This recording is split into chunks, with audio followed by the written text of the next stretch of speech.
Welcome back, everyone, to another episode of the Unquestioned Podcast with Louis de Bade and Willem Himke. Luigi, how are you? For the listeners, you guys already know, we are doing this 75 hard, the one and only challenge where you have to be hard 75 days long. No, but Louis, tell me, how is it going with the challenge? I'm fucking exhausted. That's how it's going. Don't start this challenge, please. No. I remember telling our friend Sim, who's doing the challenge with us, it's just 10 weeks, and 10 weeks sounds manageable, just like 50 podcast episodes probably sounds. And we now know it's a lot harder once you get started. And yeah, we are, Monday will be 1/3 in. Monday will be our 25th day if we complete it. But it feels like we should already be way past the halfway line. So it's exhausting, mostly for the body, I have to say. How are you holding up, Willem? Yes, for me, I would say the same. Like the body was in the first 20 days suffering the most. The pain, soreness, because every day you have to do this workout 45 minutes. And kind of after 3 days or 4 days, you already have done every single muscle in the gym. And then you need to start over again. But the main thing that I'm struggling with was the sugar. Not eating sugar at all. And specifically when I was working, let's say on a random weekday, it was in a span of an hour. I literally stood up 3 times, going to the fridge, checking if there's any nice snack in there, and then realizing, oh yeah, I'm doing the 75 hard. I can't do that. So that's why, that's for me being the toughest part. But okay, we keep going. So I think in total, the 55 more days to, no, 55 more days to go, kind of. Yeah, I'm resting my feet as we speak. I can't even count on them for balance when sitting down. But switching topics, yesterday was my birthday, and I was celebrating it with my friend Michael from Montreal, Canada, who was still up in the morning, even though there's a 6-hour difference. So it was like the middle of the night for him. And he decided to get me a special birthday gift. Willem, I'll let you take a guess what it is. It's something digital that he was able to buy me from across the Atlantic. And it has something to do with dating. He was essentially my wingman. Really? What did he, So a Michael surprised me. subscription, or what did he bought Yeah, you? Michael surprised me with because we've also done this where we like look at each other swipe on these dating apps, and he basically got me 1 week of Bumble Premium Plus. So we didn't Oh, have to wait to see who because they tell you there's a person that likes you, and we're just tired of waiting. So as the ultimate wingman, you just like skip the line. Here's who is liking you, and it was fun to skip. I probably wouldn't have paid the $50 for 1 week, for just 1 week that they ask. Interesting story as well. There's a lot of users on Bumble, you can tell, but the company's only worth $500 million. It's not even at unicorn valuation anymore. That's just us on the side. But a cool thing that is included in the subscription that does help me in other dating apps as well is this thing called photo analysis. And sometimes they'll tell you, we're A/B testing, we're shuffling your photos around. This one worked the best, but then it would literally give you a score for each picture. And the funny thing is, in my top 3, the number 1 and number 2 were taken on the same trip. So I now know the 2 photos that are most popular. It's where I show the most skin. always. Those are the ones that On the the same ladies trip. like the most. Exactly. And the number 3 is a nice reference. Was taken in Canada, and the snow is something completely different. So that was fun. That photo was taken with Michael, so it was a nice confirmation there. And so I of course used that information in the other apps. And what I was thinking is, if there's any type of advantage that the business like that has, it is this type of information collection. So maybe the users aren't willing to pay much, but at least they help you figure things out about yourself, like what works best, for example, how you can best present yourself. And this is in a personal context, but we could imagine them doing this kind of very niche, personalized data collection for other things. What do you think? Yeah. Well, while you were explaining it, I was as well thinking a little bit of, because they have all the data and can give you insights, it's the same that a very common example is Netflix, because they have the insights of how a person is, what they like, what they don't like, and they find you maybe as a similar person that fits into that category, and then give you very highly recommended movies and the TV show that will fit based of you. And in a way, they, first of all, they do the same with dating, but also give you recommendation what works and what doesn't work for your profile. So let's say for how you need to change your profile to have the biggest success. It's kind of these like maybe they cannot change who is on the app, because that is just maybe a perfect person lives all the way on the other side of the world. And yeah, it would be very tough to know that, and but you cannot all to predict that. But by using their data and giving you the highest chance of finding, let's say, a partner for life, which is still today, I think, the most important decision in your life, and let's say the best gift of the best purchase, or whatever you can call it in your life, that it's like beautiful to like, that they could charge. If you, for example, people would be able to pay $1 million for their perfect partner, a lot of people would do it. And Yeah, it's because easy. It's $16 a day for the rest of your life to spend it Mhm, with the person.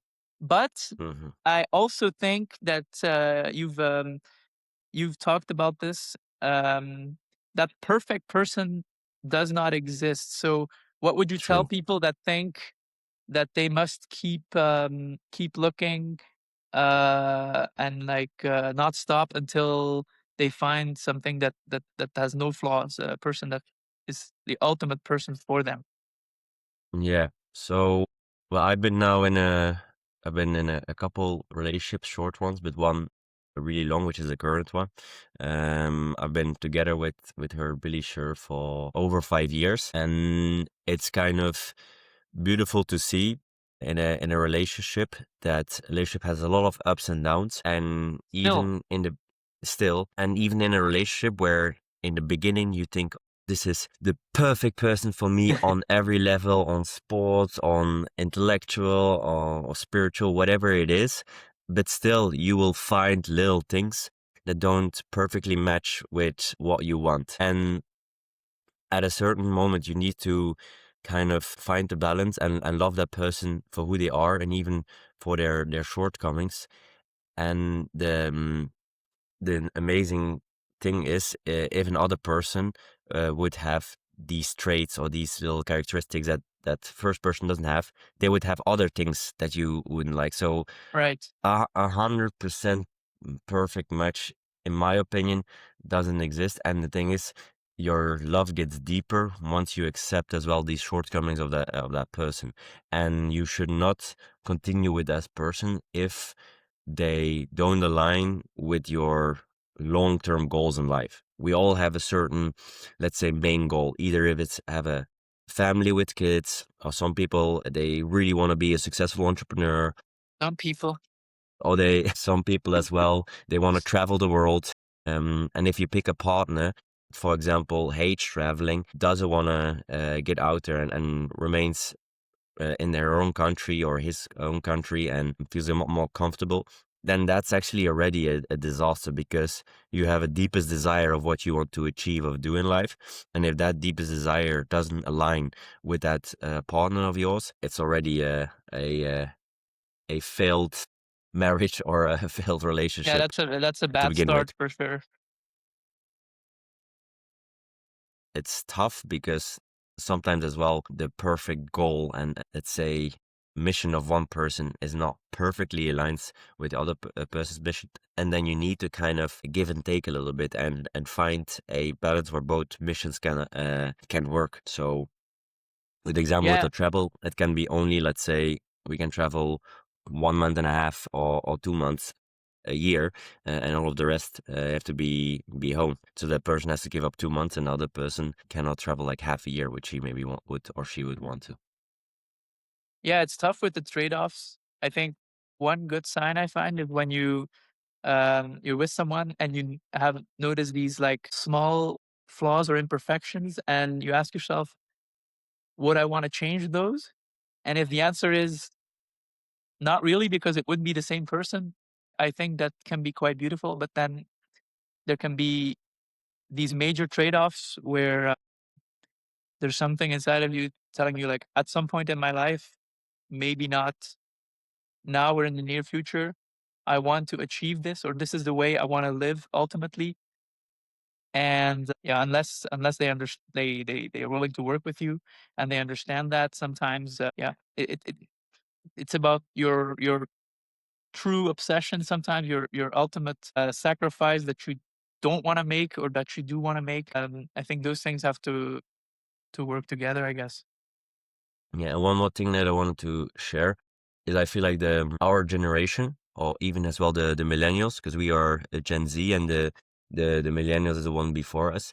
They kind of sometimes have, due to social media and other reasons, as we've been grown up sometimes with everyone gets a trophy, everyone kind of gets sometimes what they want, and they can see on social media like the perfect partner, the perfect woman, perfect man with everything standing, and they believe like, I want that too. I should get that because I've been growing up with that. And yeah, that's amazing with that thought. But if you, let's say, don't do the actions or don't do the, let's say, the sacrifices to get that, then you shouldn't be able to receive it. And also, it's kind of sometimes a setup for depression if you expect certain things that are impossible. Like, one thing I, for example, have pushed away, this is not in love, but for example, the biggest entrepreneur of our time or our life is Elon Musk.